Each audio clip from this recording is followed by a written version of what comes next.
일편단심의 믿음, 일편단심의 믿음이라는 제목으로 하나님의 말씀을 선포와 함께 듣도록 하겠습니다. 대한민국이라는 국호가 정해지기 전에 나라가 조선입니다. 조선이라는 나라의 국호가 정해지기 전에 나라가 고려입니다. 고려 말에 충신 정몽주가 있었습니다. 이성계가 새로운 국호를 정하고 조선을 만들었는데 고려에 충실했던 정몽주가 반대파였습니다. 그래서 이성계의 5번째 아들인 이방문이 정몽주를 회유하기 위해서 이성계 편으로 데려오기 위해서 하여가를 낭독을 합니다. 정몽주가 이렇게 이야기하죠. 이런들 어떠하리 저런들 어떠하리 만수산 드렁치기 얽혀진들 어떠하리 우리도 이같이 얽혀 100년까지 누리리라. 뭐 이런들 어떠하리 저런들 어떠하리 그냥 살자 이거죠.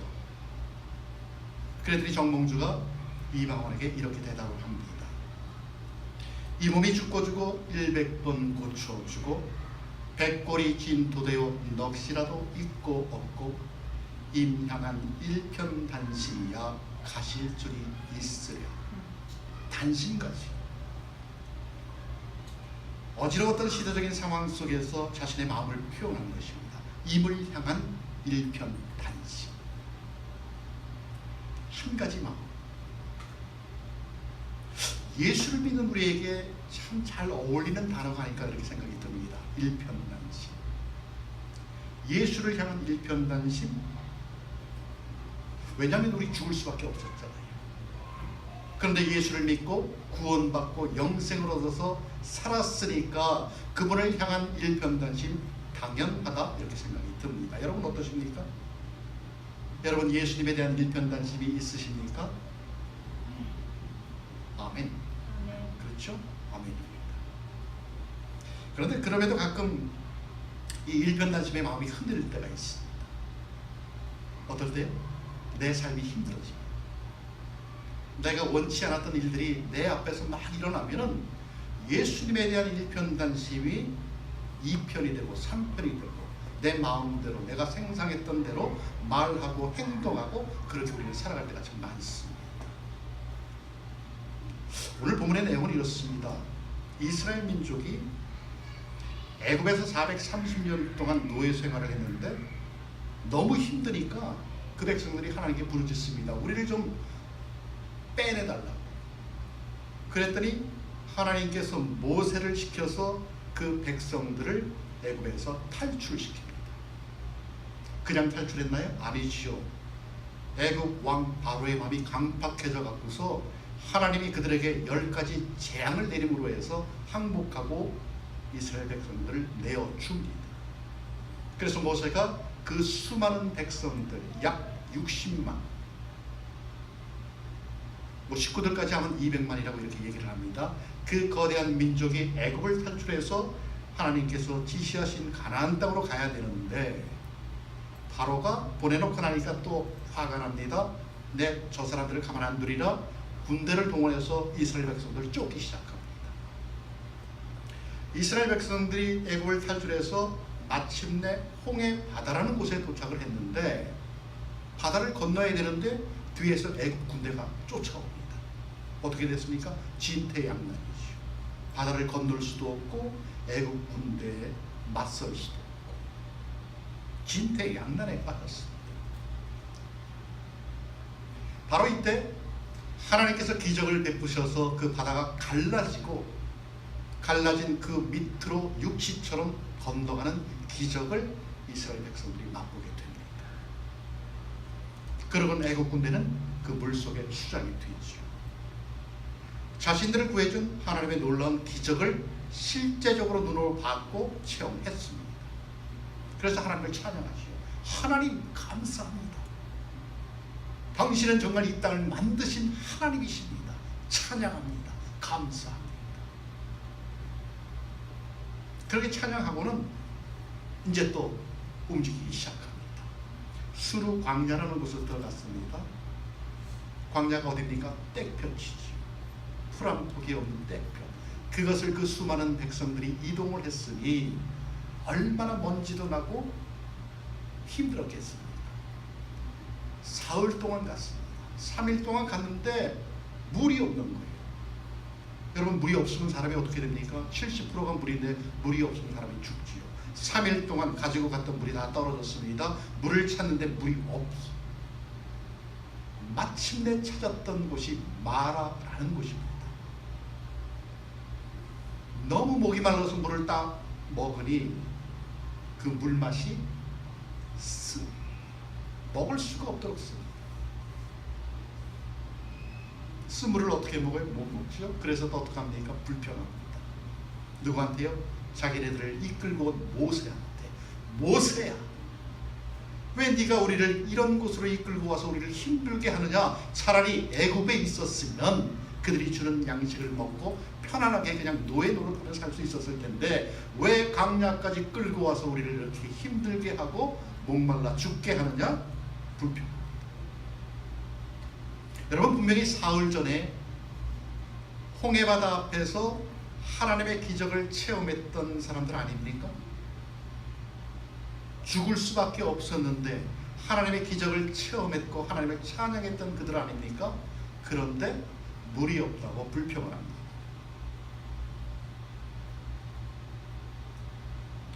마라의 쓴물 때문에 물이 쓰다고 해서 하나님을 원망하는 것이죠.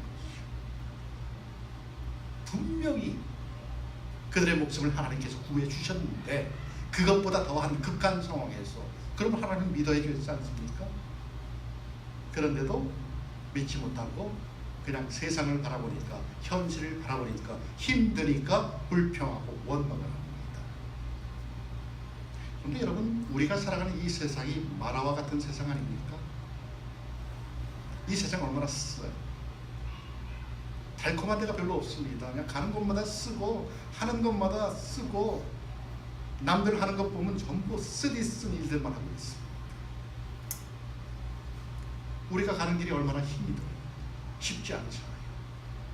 내 마음대로 되는 것도 없고. 그런데 우리 예수 믿잖아요. 여러분, 예수 믿지 않습니까? 여러분, 예수 믿으면 만사 형통일까요? 여러분, 어떻게 생각하십니까? 예수 믿으면 만사 형통입니까? 영적으로는 그렇습니다. 영적으로는 만사 형통입니다. 그러나 현실은 그렇지 않습니다. 대개 경우 예수를 믿으면 뭐 어려움도 없고 그냥 만사형통하고 몸 건강하고 사업하면 잘 되어서 돈 벌고 그냥 자녀들 출세하고 남편도 내 속 안 쓰리고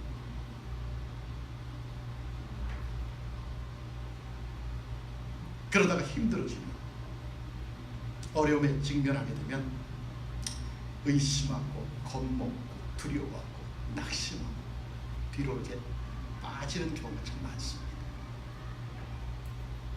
여러분, 물론 예수 믿으면 복 받습니다. 복 받지요. 그런데 그 복이 세상 사람들이 추구하는 세상 가치 기준의 복이 아니라는 것입니다. 거기에 우리가 가끔 현혹되죠. 예수 믿으면 분명히 복 받는다고 했는데 세상 사람들 보니까 예수 안 믿어도 저렇게 잘 살고 좋은 차 사고 좋은 집에서 사는데 나는 예수 믿는데 왜 그래? 이렇게 반문할 때가 있어.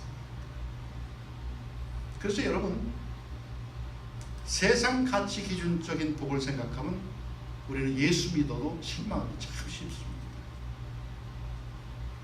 신앙생활하다 낙심하는 것이죠. 왜냐하면 세상 사람들은 보이는 것을 추구하지만 예수 믿는 사람들은 보이지 않는 하나님의 역사를 추구하기 때문에 그렇습니다. 그런 것들을 찾는 것이죠. 어떤 사람은 예수 믿으면 나는 환난을 안 당해. 왜 예수 믿으니까?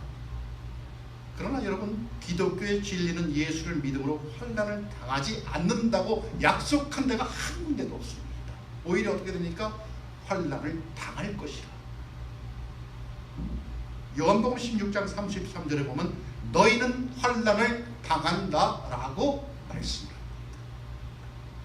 세상 살면서 환난을 피할 수 없다라는 것이지요. 그렇지만 이 환난을 극복하고 이기는 것이 기독교의 진리라는 것입니다.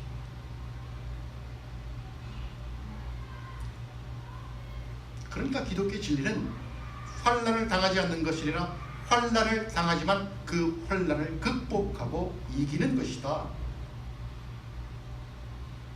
그래서 예수님께서도 제자들에게 이렇게 이야기하시죠. 너희가 세상에서 환난을 당하나 담대하라. 내가 세상을 이기었노라. 환난 날에 나를 부르라. 내가 너를 건지겠고 내가 나를 영화롭게 하리라. 내가 너를 건지겠고 건져서 이김으로 그 이김으로 네가 나를 영화롭게 하겠다는 이야기. 여러분, 환난을 당하지 않는다고 하는 신앙은 미신적인 신앙입니다. 미신이죠. 이스라엘 백성들이 여기서 물렸습니다. 자신들의 애굽에서 노예 생활할 때가 환난 당할 때가 아닙니까? 노예 생활할 때가 환난 당할 때죠. 분명히 환난 당할 때입니다. 자신들이 애굽에서 탈출했지만은 홍해바다를 못 건너 발을 동동 구를 때가 환난 당할 때 아닙니까? 환난 당할 때죠. 그래서 하나님이 기적을 베푸셔서 그들이 살아난 것 아닙니까? 살아났지요. 그래서 감사해서 그들이 하나님께 찬양한 것 아닙니까? 그런데 3일 만에 다시 불평을 합니다. 그런데 사실 어떻게 보면 우리의 모습도 별반 다르지 않습니다. 이스라엘 백성들만 그런 것이 아니죠. 비슷합니다. 우리가 이 땅에 살아가는데 예수 믿어서 힘든 순간이 지나가면 하나님께 어떻게 합니까? 감사합니다. 하나님 감사합니다. 어떻게 이런 은혜를 나한테 주십니까? 어떻게 이런 복을 나한테 주십니까? 그런데 삶이 좀 힘들어지면 어떻습니까? 찬양이 사라집니다. 여러분, 은혜가 충만하면요 설거지 하면서도 콧노래가 나옵니다. 콧노래로 찬양이 나와요. 감사해요 깨닫지 못했었는데.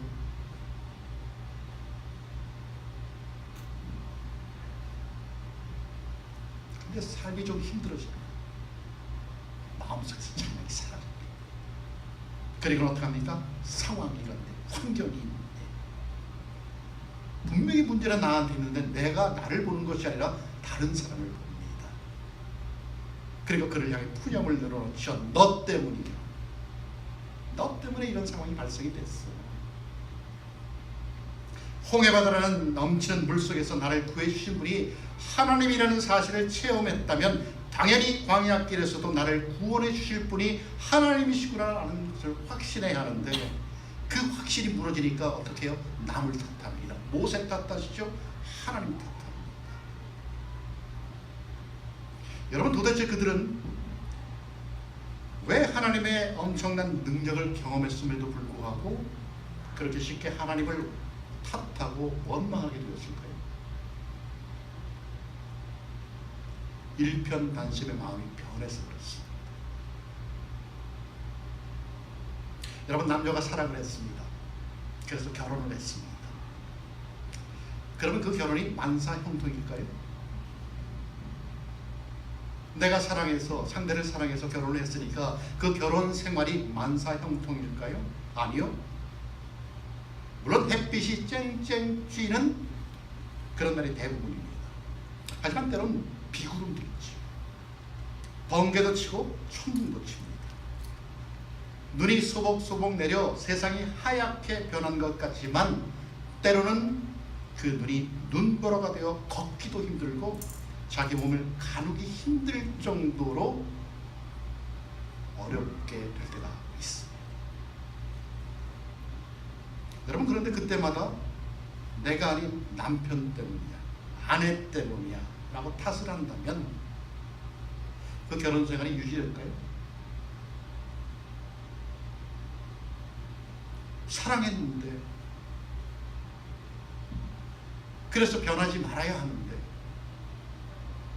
상황 때문에, 환경 때문에 일편단심에 내 마음이 변한다면, 그래서 상대에 대한 믿음을 잃어버리고 에이 싱글 때가 더 나았어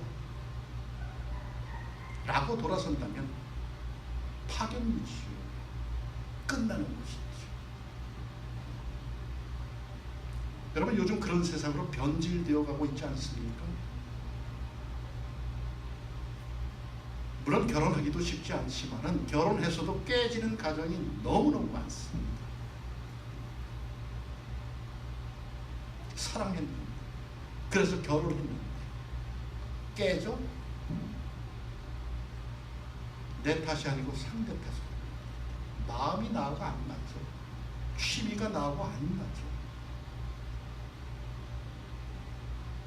이스라엘 백성들이 그랬죠. 분명히 3일 전에 하나님의 기적을 체험했는데 여러분 무엇이 문제일까요? 믿음의 문제였죠. 믿음의 문제. 그들이 하나님 믿기는 믿었습니다. 하나님을 안 믿은 게 아닙니다. 믿었습니다. 기적을 보았으니까 당연히 더 믿지요. 그러나 그때뿐입니다. 지나고 나니까 까맣게 잊어버리고 옛날 버릇 나옵니다. 그러니까 그들이 갖고 있는 믿음은 문제만 맡기는 믿음입니다. 문제. 하나님 문제 여기 있습니다. 문제 해결해 주십시오. 그냥 도깨비 방망이처럼 갖다 대면은 뭔가가 해결되는 것 같은 하나님. 문제만 맡긴 것이죠. 문제와 함께 나를 맡겨야 되는데, 문제와 함께 내 삶을 온전히 하나님께 드려야 되는데, 죽고 사는 것이 하나님 여기 있습니다 라는 절대적인 신앙이 있어야 되는데, 주님 문제 여기 있어요. 해결해 주세요. 해결되면 어떻게 됩니까? 또다시 세상 보는 것이죠. 세상이 우리 눈에 보이잖아요. 하나님 눈에 보입니까? 안 보이죠. 그러니까 세상을 보게 되어 있습니다. 그래서 여러분 기적을 아무리 보여줘도 사람들 예수 안 믿습니다. 예수님 당시에도 그랬죠. 얼마나 수많은 기적을 베푸셨습니까? 사람들이 기적을 보고 예수 믿었습니까? 아니요. 복음을 들었기 때문에 예수를 믿었습니다.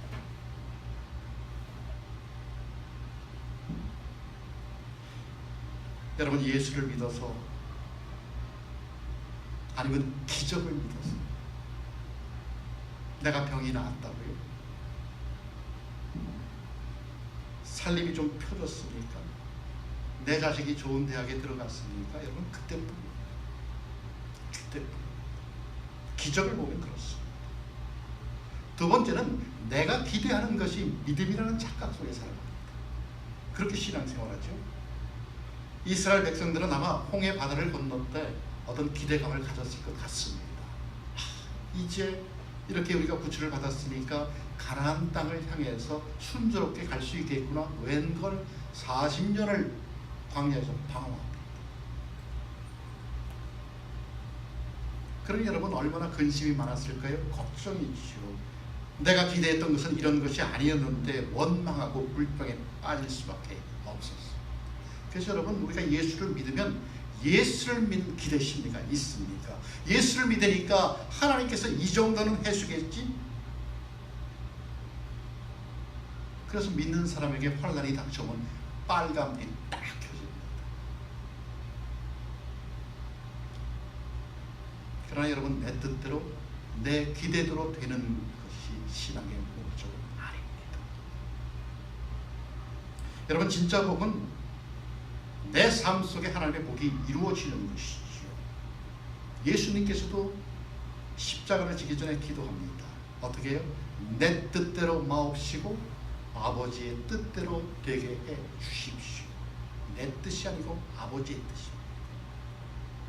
여러분 중요한 것은 우리가 예수를 믿으면서 하나님의 뜻을 바라보는 것인데, 세상 사람들은 보이는 것을 추구하고 예수 믿는 사람들은 보이지 않는 것을 찾고 있기 때문에 우리의 이해를 넘어서는 믿음이 우리에게 필요하다는 것입니다. 여러분 믿음이 우리에게 보이면 얼마나 좋습니까? 그냥 세상에 보이는 것처럼 믿음이 우리에게 보이면 참 쉬운데, 믿음이 우리에게 보입니까? 안 보이죠. 하나님이 우리에게 보입니까? 안 보이죠. 그러나 우리가 예수를 믿음으로써 신앙생활하면서 우리의 과거를 되돌아볼 수 있는 믿음을 가져야 합니다. 하나님께서 과거에도 일하셨으니까 지금도 일하실 것이고 앞으로도 일하실 것이라는 섭리신앙.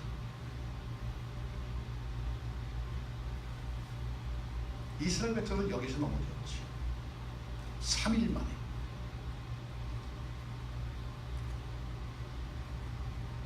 여러분, 하나님이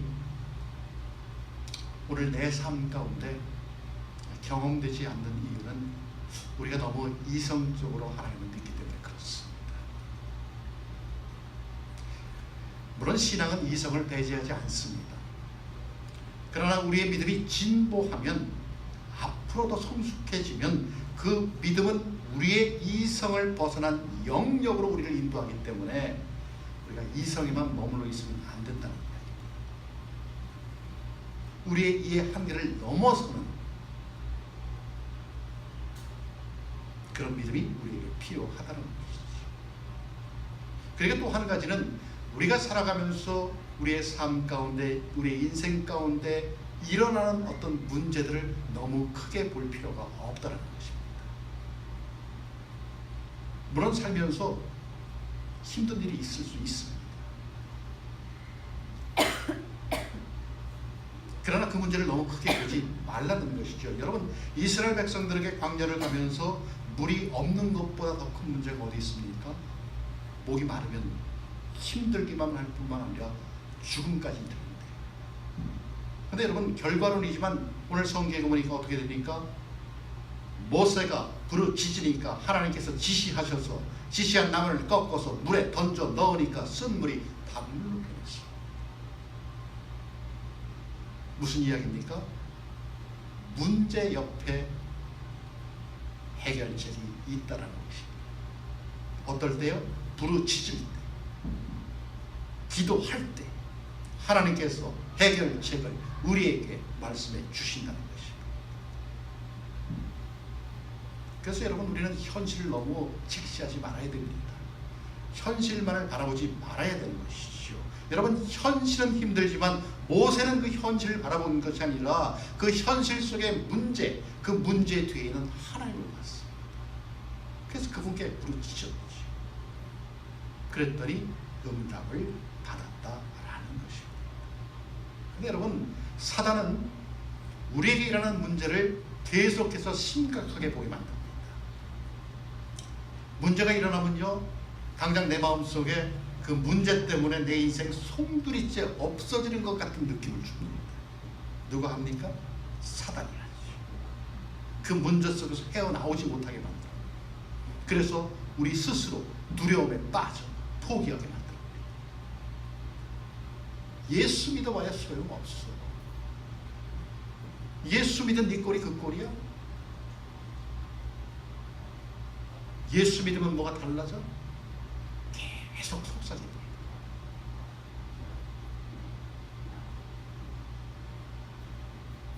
우스라는 땅에 욥이라는 사람이 살았습니다. 성경에 보면 욥기가 있는데 그 욥기의 주인공이 욥이라는 사람입니다. 이 사람은 동방의 의인입니다.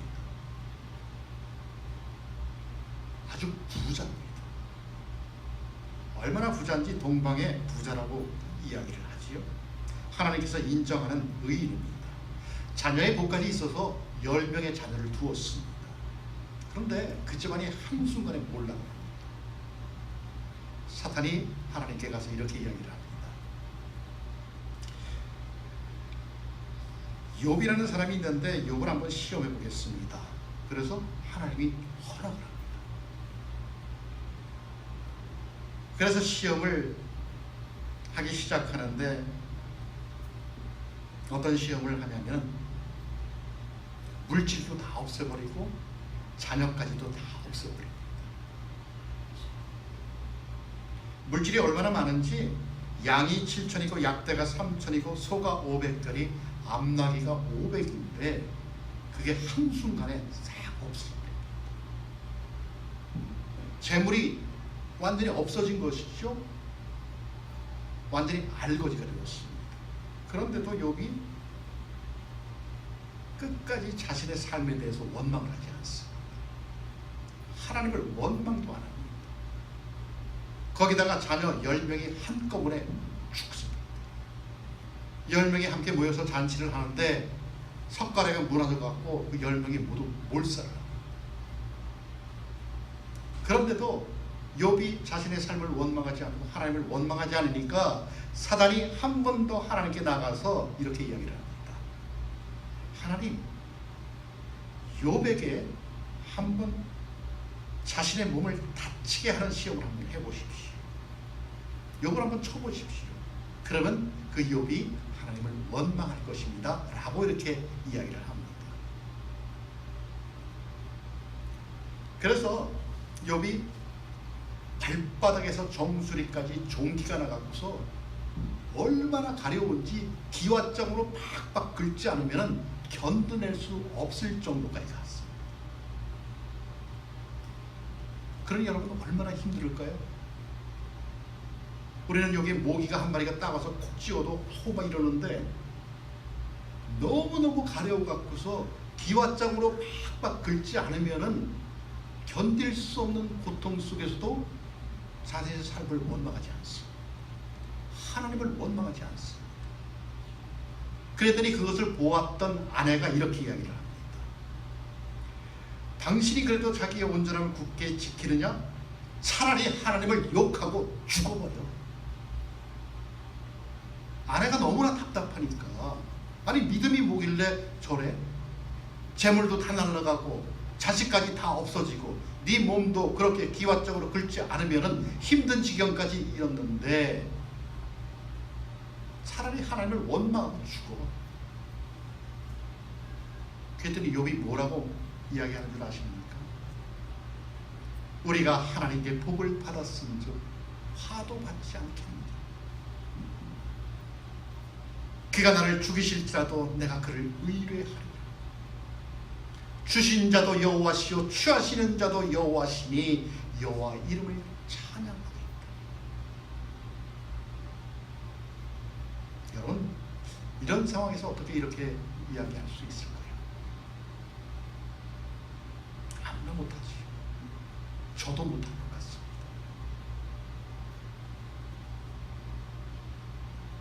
하나님을 온전히 믿는 사람만이 할 수 있는 것입니다.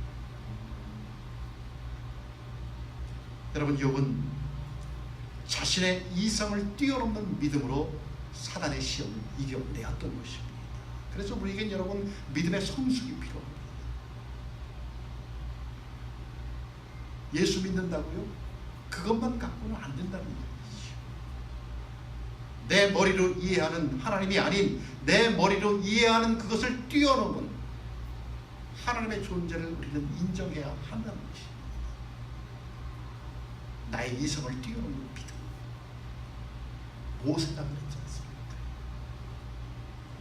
이스라엘 백성들이 먹을 물이 없어서 원망했지만 모세가 같이 동조한 것이 아니라 끝까지 하나님을 신뢰하면서 하나님께 부르짖어서 해결책을 찾아냈다는 것입니다. 왜요? 자기의 이성을 뛰어넘는 믿음이 있었기 때문에 그렇습니다. 여러분 신앙생활에서 이런 믿음보다 중요한 건 없습니다. 신앙생활의 신비가 바로 여기에 있다는 것이죠. 나의 이성을 뛰어넘는 믿음, 그래서 하나님의 놀라운 역사를 볼 수 있는 믿음. 여러분 도전되지 않습니까? 도전되지요. 교회를 개척하는 것도 마찬가지입니다. 교회를 개척하는 것도 나의 이성을 뛰어넘는 믿음이 필요했기 때문에 우리가 무릎을 꿇고 그분께 기도하는 것이죠. 요새처럼 개척교회 하기 힘든 데가 어디 있습니까? 그런 시대적 상황 속에서 하나님께서 교회를 개척하라는 소명을 주셨고 나의 이성을 뛰어넘는 믿음을 발휘해서 우리 비전교회가 이 땅에 태어났습니다. 그래서 여러분 같이 합류하게 된 것이죠. 여러분 우리의 힘으로 됩니까? 아니죠. 하나님께서 하신 일인 줄 믿습니다. 그래서 여러분 내 이성으로 도저히 되지 않는 것, 이해가 되지 않는 것, 하지만 믿음으로 가능하다는 것, 그것을 우리는 믿어야 합니다. 여러분 우리가 비록 만화와 같은 세상을 살지만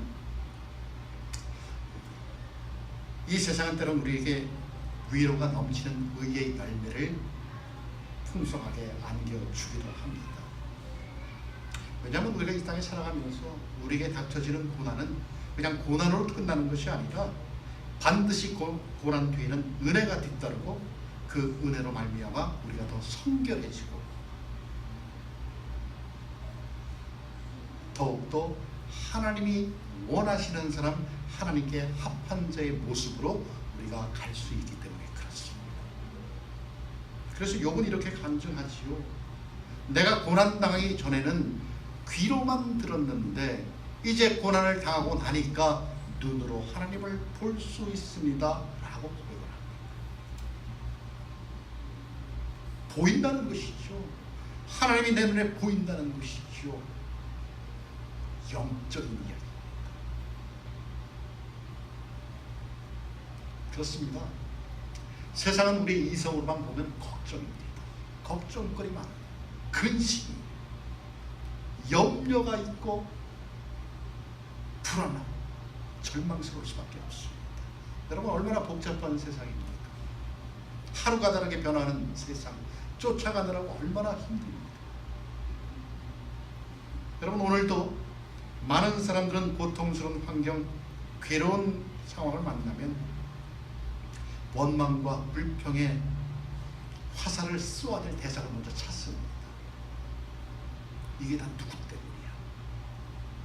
내가 저 사람을 만나지만 않았으면 이런 고생을 안 할 텐데 라고 불평의 대상을 찾습니다.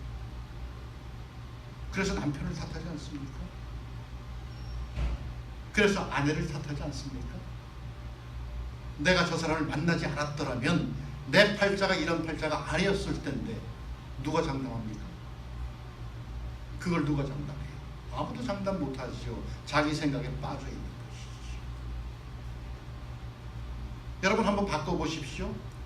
바꾼다고 원망과 불평이 안 나올까요?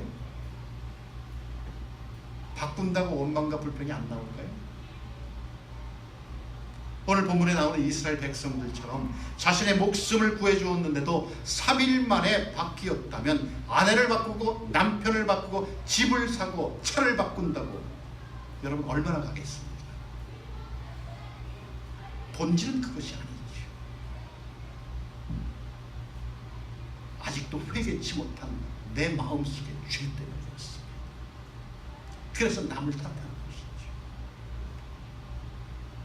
정말 여러 가지 문제들이 우리 인생을 칩니다. 정말 파도가 방파제를 치는 것처럼 탁탁 칩니다. 계속 치면 견뎌낼 사람 없습니다. 때론 고통스럽고 때론 그것 때문에 포기하고 싶습니다. 여러분, 그래서 우리에게 믿음이 필요하다. 만화의 쓴 물을 단물로 바꾸시는 하나님의 능력을 믿는 믿음, 그리고 예수만 바라볼 수 있는 일편단심의 믿음. 여러분, 그분은 우리를, 저와 여러분을 이미 당신의 자녀로 삼았습니다. 아멘. 내가 그분을 선택한 것이 아니라 그분이 저와 여러분을 선택했습니다. 아멘. 우리를 세상 가운데서 건져내신 분이 하나님이십니다. 여러분, 그분 신뢰하십시오. 그리고 그분을 향한 일편단심의 믿음으로 세상을 바라보십시오. 그러면 비록 마라와 같은 쓰디쓴 세상이지만 그럼에도 우리는 낙심하거나 원망하거나 포기하지 아니하고 쓴 물이 단물로 변하는 기적을 맛보며 살아갈 줄로 믿습니다. 아멘. 바라기는 그러한 믿음으로 역사의 흐름 속에서 한 부분을 감당하며 정말 우리 후손들에게 그런 믿음을 유사로 밀려줄 수 있는 저와 여러분이 되시기를 예수 그리스도 이름으로 축원합니다. 아멘. 함께 기도하겠습니다.